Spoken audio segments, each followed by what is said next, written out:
Ready now, 853, com check on uniform.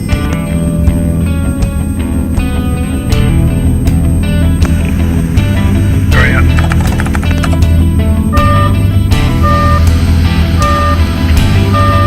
Ready now, 853, com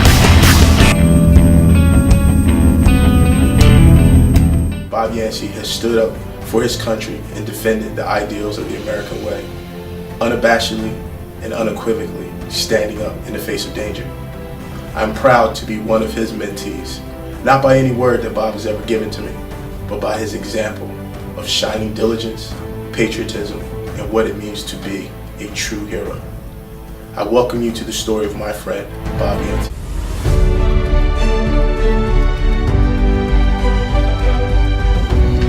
They gave me all kind of reward because I never lost a patient. I got every last one of them out of there.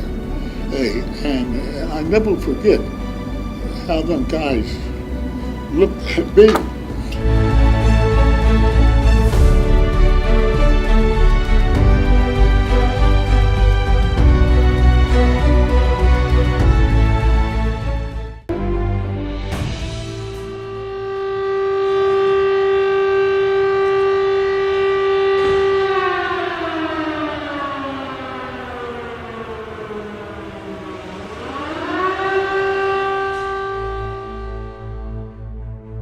My name is Colonel Eric Simonson. I'm the 305th Operations Group Commander at Joint Base McGuire-Dix Lakehurst.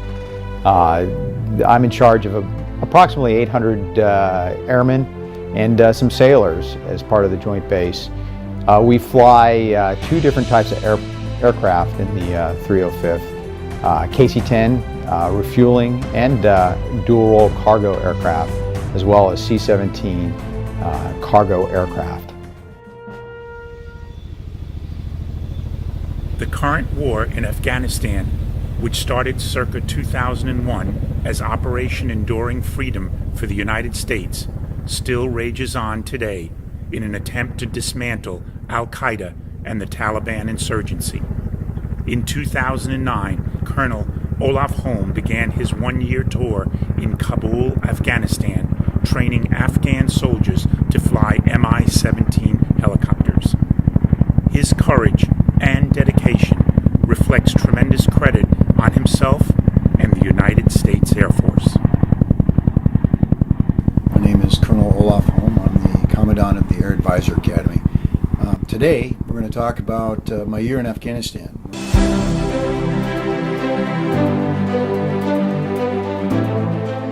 Hi, I'm Congressman Tom MacArthur, and I represent New Jersey's 3rd Congressional District, which is home to 65,000 veterans. Today's story is about one of those veterans, Ernest Kaufman. In 1938, he was living in Germany as a young man. On the night of Kristallnacht, the night of broken glass, when thousands of synagogues were burned down, tens of thousands of German Jews were carted away to concentration camps.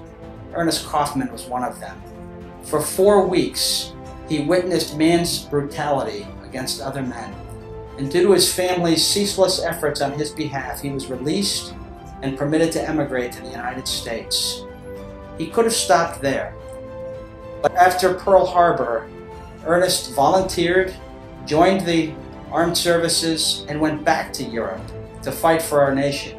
He went back to Germany, where his capture would have resulted in certain death.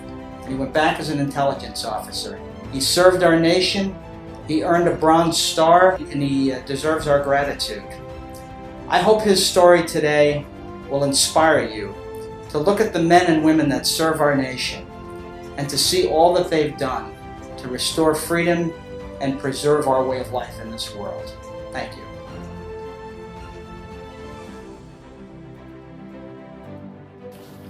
Today is February 8th, 2016, and we're interviewing Ernest Kaufman. Of the 10th of November, 38.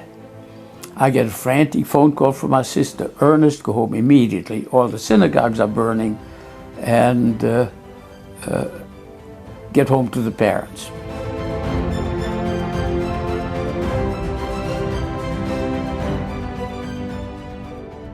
John and Judy Young lost their son Jeffrey in the suicide bombing of the Marine Barracks on October 23, 1983 in Beirut, Lebanon. Over 200 other military personnel lost their lives that day. In this Armed Forces Heritage Museum documentary, Judy Young talks about the tragedy of losing their son, of becoming a Gold Star mother, and of her efforts to place a Gold Star Mother's Family Monument in Arlington National Cemetery. Hi everyone, my name is John Runyon, former United States Congressman for the 3rd Congressional District of New Jersey. And I'm here to introduce to you a documentary about Judy Young and the Gold Star Mother's Monument. If you ever have the opportunity to meet Judy, and you will throughout this documentary learn who she is. She's a very special person and a very passionate person. So it's an honor for me to introduce to you to Judy Young through this documentary of her journey. Today is the 1st of February, 2016, and we have the opportunity to interview Judith Young, past president of the Gold Star Mothers.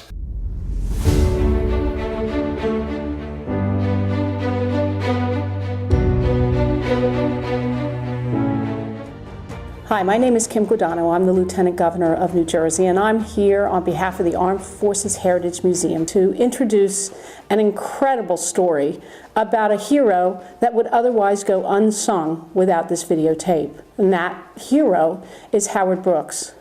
Back in World War II, everybody must know by now about the USS Houston. It went down in the waters of Asia. On that ship was a young Navy man by the name of Howard Brooks. He went into the waters. He was shot at by the Japanese. He's going to tell you his story about how he was captured by the Japanese and spent 3.5 years in an internment camp building the now famous bridge over the River Kwai. It's a story that you have to hear to believe. It's a story that I'm glad the Armed Forces Heritage Museum is going to preserve forever, because if we ever forget the story of Howard Brooks and the people like him, we will forget how it is we can all sit here a free and open society.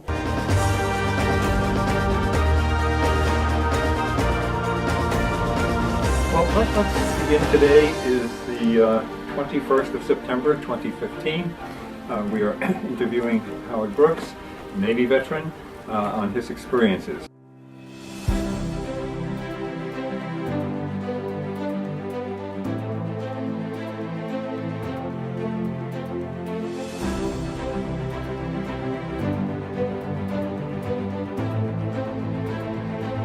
We are interviewing two conscientious objectors from the Second World War, Warren Sawyer and Neil Hartman.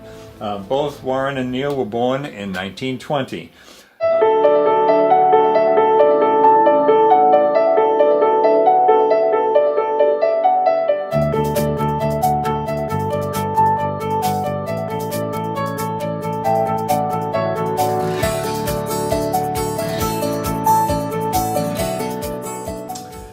Welcome to the Armed Forces Heritage Museum Project. You all are people who submitted essays, and I read over your essays and I'm very impressed. So I'd like to just extend our gratitude and talk to you a little bit about Veterans Day and things like that. I want to welcome from Allen School, Jade Fleckenstein, from Cherville School, Jake Werty, from Cranberry Pines, Juliana Colella, Aaron Shosted from Haynes School, and Catherine McGlynn from Memorial. Thanks for coming.